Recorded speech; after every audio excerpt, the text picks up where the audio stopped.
तो कुछ important point, जब तुम इनकम टैक्स में क्वेश्चन सोल्व करोगे तो बहुत ध्यान से देखना कि उस क्वेश्चन में क्या लिखा हुआ है। ठीक है जी, क्वेश्चन को बहुत ध्यान से पढ़ना, उसके बेस पे आपने आंसर देना है, बस ये पर ध्यान दो। अब यहां पे एक बार चेक करो, देखो यहां पे, अब अगर क्वेश्चन में लिखा है, यहां पर मैंने क्या लिखा है, अगर क्वेश्चन में लिखा है कंप्यूट टैक्स लाइबिलिटी, उसने क्या बोला है, compute tax liability as per default tax regime और न्यू टैक्स रिजीम और सेक्शन 115 बीएससी, तो मैंने बता दिया कि आपको फॉलो करना है 115 बीएससी के टैक्स रेट आपको वहां पे अप्लाई करके आने हैं।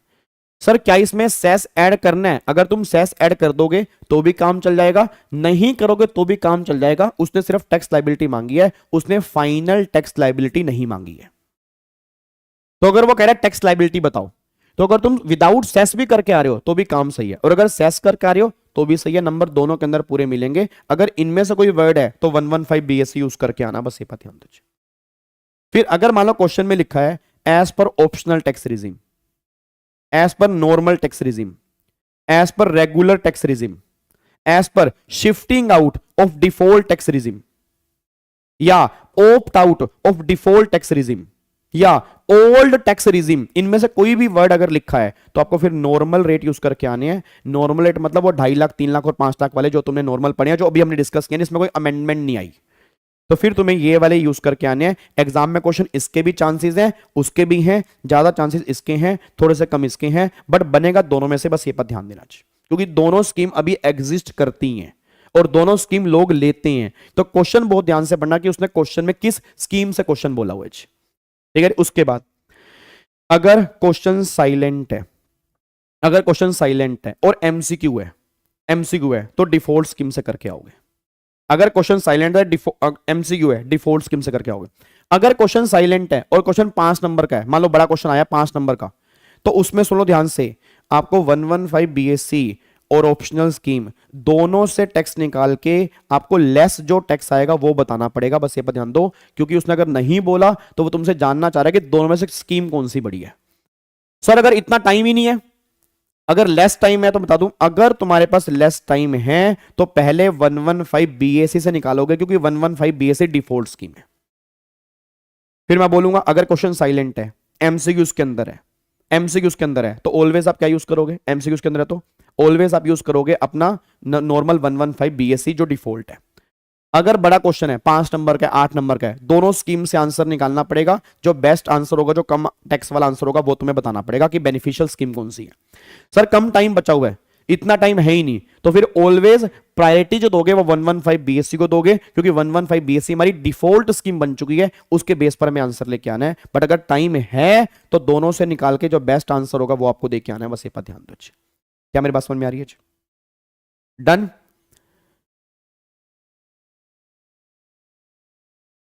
ठीक है जी, प्रतीक यार तुम इधर आओ, वो जहां तुम बैठे वो सिर्फ सीए वाले बच्चे वहां पे बैठते हैं, अब तुम इधर आ जाओ, थोड़ा शिफ्ट हो जाओ नालायक। अगले पॉइंट पर आओ, अगले पॉइंट पर आओ। If question ask for final tax liability, अगर वो कह रहा है फाइनल टैक्स लाइबिलिटी पूछ रहा है, या फाइनल टैक्स पेबल या रिफंडेबल पूछ रहा है, तो क्या करना है? अगर क्वेश्चन में उसने नीचे दिया गया, अगर क्वेश्चन में उसने नीचे दिया है कि फाइनल टैक्स लाइबिलिटी बताओ, या फाइनल टैक्स पेबल बताओ, या रिफंडेबल बताओ, तो अगर वो कह रहा है फाइनल टैक्स लाइबिलिटी, तो टैक्स प्लस में surcharge subject to MR plus में 4% सेस, इसके बाद तुम्हारी फाइनल टैक्स लाइबिलिटी निकल के आ जाएगी। और अगर वो कह रहा है फाइनल टैक्स पेबल बताओ, कितना हमें टैक्स पे करना है, तो फाइनल टैक्स लाइबिलिटी में से अगर कोई टीडीएस टीसीएस कट चुका है, पहले क्वेश्चन में दिया होगा, या जो भी तुमने एडवांस टैक्स पे कर ली है, उसको माइनस करने के बाद फिर तुम्हारा फाइनल टैक्स पेबल निकल के आएगा। ये छोटी छोटी बातें हैं जो तुम एग्जाम में गलती करके आते हो, इसके तुम्हारे नंबर कट जाते हैं। ठीक है जी, मैं दोबारा बोल रहा हूं, इसके तुम्हारे नंबर कट जाते हैं। तुम्हें लगता है कि नंबर क्यों कट रहे हैं? क्योंकि तुम वर्ड को ध्यान से पढ़ नहीं पा रहे, कि तुम वर्ड को ध्यान से पढ़ नहीं पा रहे कि हाँ भाई उसने फाइनल टैक्स लाइबिलिटी पूछा है, टैक्स लाइबिलिटी पूछा है, उसने फाइनल टैक्स पेबल पूछा है, क्या पूछा है, और तुम हर जगह टैक्स निकाल के आते जा रहे हो बस। अगर वो टैक्स लाइबिलिटी कह रहा है तो टैक्स लाइबिलिटी एज पर 115 बीएससी उसके रेट यूज करोगे, अगर सेस जोड़ रहे हो तो भी सही है, विदाउट सेस भी सही है। अगर वो कह रहा है फाइनल टैक्स लाइबिलिटी, फाइनल तो इंक्लूडिंग सेस इंक्लूडिंग सरचार्ज सब कुछ जोड़ने के बाद फिर फाइनल। अगर वो कह रहा है फाइनल टैक्स पेबल या रिफंडेबल, तो फिर टीडीएस टीसीएस या एडवांस टैक्स जो कट चुका है माइनस करने के बाद आपका फाइनल टैक्स पेबल यहां पे निकल के आ जाएगा। क्या मेरी बात समझ में आ रही है? ठीक है, उसके बाद अगले पॉइंट पर आओ। अब देखो यहां पे, अब इफ इनकम रिसीव, अगर income receive credited in P&L account then assume net of TDS like lottery interest dividend। इसका मतलब क्या है, याद करो हमने पीजीपी वाले क्वेश्चन किए थे। अब पीजीपी वाले क्वेश्चन में जैसे मान लो यहां पे ना P&L होता है, उसके क्रेडिट साइड में लिखा हुआ है इंटरेस्ट रिसीव, यहां पे लिखा हुआ है लॉटरी की इनकम रिसीव। ठीक है, कई बार तो ब्रैकेट में लिखा होता है ना नेट ऑफ टीडीएस, आप चेक करना, कई बार नेट ऑफ टीडीएस है, ग्रोस और नेट वर्ड लिखा होता है। बट अगर ग्रोस और अगर लिखा हुआ है नेट ऑफ टीडीएस तो मतलब टीडीएस कट चुका है, फिर तो टीडीएस कट चुका है। अगर लिखा है मान लो ग्रोस तो टीडीएस नहीं कटा। अगर कुछ भी नहीं लिखा, ये लिखा है इंटरेस्ट रिसीव्ड, रेंट रिसीव, ठीक है, या मान लो फॉर एग्जांपल रॉयल्टी रिसीव या प्रोफेशनल फीस रिसीव, तो रिसीव का मतलब होता है, रिसीव मुझे तब होती है टीडीएस कटने के बाद। तो जब तुम इनकम निकालोगे, जब तुम अपनी ग्रोस टोटल इनकम निकालोगे, उसमें ग्रोस इनकम जुड़ती है, नेट इनकम नहीं जुड़ती। तो फिर तुम्हें क्या करना पड़ेगा, उसने बोला मान लो लॉटरी नेट ऑफ टीडीएस है या नेट है, तो नेट का मतलब लॉटरी पर टीडीएस कटता है 30% से। अगर मान लो 70,000 दिए तो 70,000 टीडीएस कट चुके हैं, तो ये 70% है, मल्टीप्लाई 100, तो 1,00,000 रुपए हमें ग्रोस टोटल इनकम में दिखानी है। बस ये पर ध्यान दो, नहीं आ रही बात समझ? तो मैं कहना, जैसे मान लो उसने बोला डिविडेंड मिला 90,000 रुपए का, अब 90,000 रुपए का डिविडेंड मिला टीडीएस कटने के बाद, तो 10% टीडीएस कटता है, तो 90,000 पे 90% है, मल्टीप्लाई 100, तो 1,00,000 रुपए का डिविडेंड है जो तुम्हें ग्रोस टोटल इनकम के अंदर दिखाना है। और ये तुम गलतियां करके आते हो जी। तुम नॉर्मल क्या है, तुम वही नेट इनकम वहां दिखाए आते हो और फिर क्वेश्चन में गलती हो जाती है। तो क्वेश्चन बहुत ध्यान से पढ़ना, अगर उसने ब्रैकेट में लिखा है नेट ऑफ टीडीएस तो टीडीएस कट चुका है, तो पहले ग्रोस पे लेके जाओ उसको, वो इनकम तुम्हें ग्रोस टोटल इनकम में दिखानी है। और अगर नेट नहीं लिखा, रिसीव्ड लिखा है, तो रिसीव्ड होती ही टीडीएस कटने के बाद है, ठीक है जी। और अगर लिखा है उसके ब्रैकेट में ग्रोस, फिर तो वो ग्रोस ही है, फिर तो कोई दिक्कत वाली बात ही नहीं है जी। ठीक है, देखो यहां पे लिखा मैंने कंप्यूट ग्रोस इनकम, कैसे निकालोगे, वही नेट, ठीक है, 100 माइनस में टीडीएस, वो अपना 70 90 जो भी आएगा, मल्टीप्लाई 100 कर दोगे, ये तुम्हारी ग्रोस इनकम निकल के आएगी। उस इनकम को तुम्हें कंप्यूट करना है। अगले पॉइंट पर आओ। अब देखो कंसीडर, मैंने क्या लिखा, consider gross income that is before deduction of TDS when you compute gross total income. जब तुम ग्रोस टोटल इनकम निकालोगे तो ग्रोस इनकम तुम्हें लेके चलनी होती है, नेट ऑफ टीडीएस लेके नहीं चलनी होती, क्योंकि टीडीएस तो बाद में माइनस होता है। जब इनकम कंप्यूट करते हैं तो हमें सारी इनकम ग्रोस लेके चलनी होती है, बस ये पर ध्यान दो। ठीक है, अगले पॉइंट पर आओ। When we compute gross salary, जब हम ग्रोस सैलरी निकालते हैं, उसने क्वेश्चन में बोला ग्रोस सैलरी निकालो, ये बहुत इंपॉर्टेंट बातें बता रहा हूं मैं भाई साहब, तुम्हारे नंबर बढ़ जाएंगे, ध्यान रखना अगर तुम ध्यान से क्वेश्चन ये बातें सुन रहे हो मेरी। अगर उसने बोला ग्रोस सैलरी निकालो, ग्रोस सैलरी, उसने बोला ग्रोस सैलरी निकालो, तो consider all types of DA, सारे डीए लेने हैं, उठोए वाला हो, नॉन उठोए वाला हो, कमीशन सारी लेनी है, एवरी टाइप कमीशन लेनी है, परसेंटेज वाली हो। जब वो कह रहा है ग्रोस सैलरी, तो भाई ग्रोस सैलरी की कैलकुलेशन में हर टाइप का डीए आता है, ठीक है ना। बट जब वो कह रहा है आरएफए निकालो, एचआरए निकालो, रिटायरमेंट बेनिफिट निकालो, तो उस केस में तुम्हें चेक करना है कि डीए हमें उठोए वाला लेना है या नहीं लेना है, कमीशन परसेंटेज वाला चाहिए या टोटल वाला चाहिए, वहां तुम्हें उसको देखना है, ठीक है ना। मतलब जब तुम एचआरए निकाल रहे हो, जैसे एचआरए में सैलरी का मतलब होता है बेसिक प्लस में डीए उठोए, तो वहां डीए उठोए वाला आएगा, कमीशन परसेंटेज वाला वहां पर आएगा। जब ग्रोस सैलरी निकाल रहे हैं तो डीए टोटल वाला आएगा, कमीशन टोटल वाला आएगा।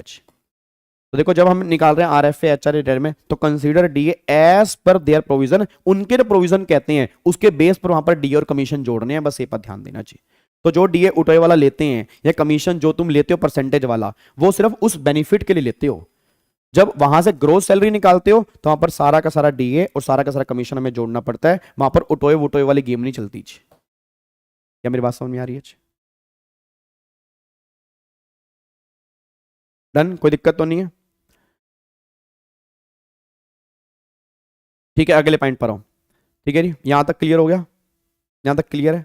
तो बस मेरे ख्याल से यही मेन पॉइंट मैंने लिखे थे यहां पर, जो आप गलती करके आओगे, और आई थिंक इसके अंदर कोई मेन पॉइंट यहाँ पे है नहीं है बस। ठीक है, तो मैंने ये कुछ पॉइंट मैंने लिखे थे जो तुम एग्जाम में गलती करके आते हो कैलकुलेशन के टाइम पर। क्या आपको बात समझ में आ रही है मेरी? ठीक है, क्वेश्चन तो हम करेंगे ही करेंगे। क्वेश्चन मैंने आपको तो बोल रखा है 16 के बाद जो भी हमारी डेट होंगी वो सारी क्वेश्चंस की हैं। ठीक है, अभी आज अगले 4 lecture amendment plus amendment base वाले क्वेश्चन, उसके बाद फिर मैं कराऊंगा टॉप 50 टॉपिक्स जो डीटी और आईडीटी के टोटल 50 टॉपिक मैंने ऐसे सिलेक्ट किए हैं जो 99 भी नहीं 100% आपको एग्जाम में देखने को मिलेंगे। वो 50 टॉपिक ऐसे हैं, कुछ टॉपिक डीटी के, कुछ टॉपिक आईडीटी के, जो कंफर्म एग्जाम में मिलेंगे। उस 4 लेक्चर उसके ऊपर लगाएंगे, देन फिर हम आगे कंटिन्यू करेंगे। ठीक है ना? तो उम्मीद करूंगा सारी बात आपको समझ में आ गई होंगी। कश्यप सैलरी वाले के अंदर मैंने ये बोला है कि जब ग्रोस सैलरी निकालोगे तो ग्रोस सैलरी में पूरा डीए लेना है, पूरा कमीशन लेना है, पूरा बोनस वोनस सब कुछ लेना है, जो जो मिल रहा है एम्प्लॉयर से सब कुछ लेना है। ठीक है? और जब तुम आरएफए एचआरए निकालते हो तो उसमें जो भी उन्होंने बोला होगा कि डीए सैलरी, डीए उठोए वाला लेना है या कमीशन परसेंटेज वाला, तो वो चीजें वहां पर देखनी है, वो चीजें ग्रोस सैलरी के टाइम पर नहीं देखनी। बस ये पर ध्यान दो। टीडीएस लेस हो रखा है तो उसे ऐड करके, यस यस यस, पहले उसको ऐड करोगे, ग्रोस टोटल इनकम निकालोगे, फिर टैक्स निकालोगे, फिर बाद में टीडीएस माइनस कर दोगे, तभी आपका फाइनल टैक्स पेबल निकल के आएगा। ठीक है जी? चलो, तो फिर बाकी मुलाकात अब हम करेंगे कल सुबह वाली क्लास में। कल सुबह सेम टाइम 8 बजे आपको डेली लाइव आना है, मैं बता रहा हूँ। डेली लाइव ज्वाइन करना, क्योंकि लाइव ज्वाइन करने का अलग ही मजा आता है। ठीक है? और अब इसको हम पैक करते हैं, फिर मिलते हैं कल सुबह। और अगर अच्छी लगे तो लाइक हर बच्चा करके जाएगा, और कमेंट आपने जरूर करना है, क्योंकि आपके कमेंट मेरे लिए बहुत बड़ा मोटिवेशन, मैं सही बता रहा हूँ सर, आपके कमेंट से मुझे बहुत मोटिवेशन मिलता है। Thank you so much, God bless you, love you all, जय हिंद।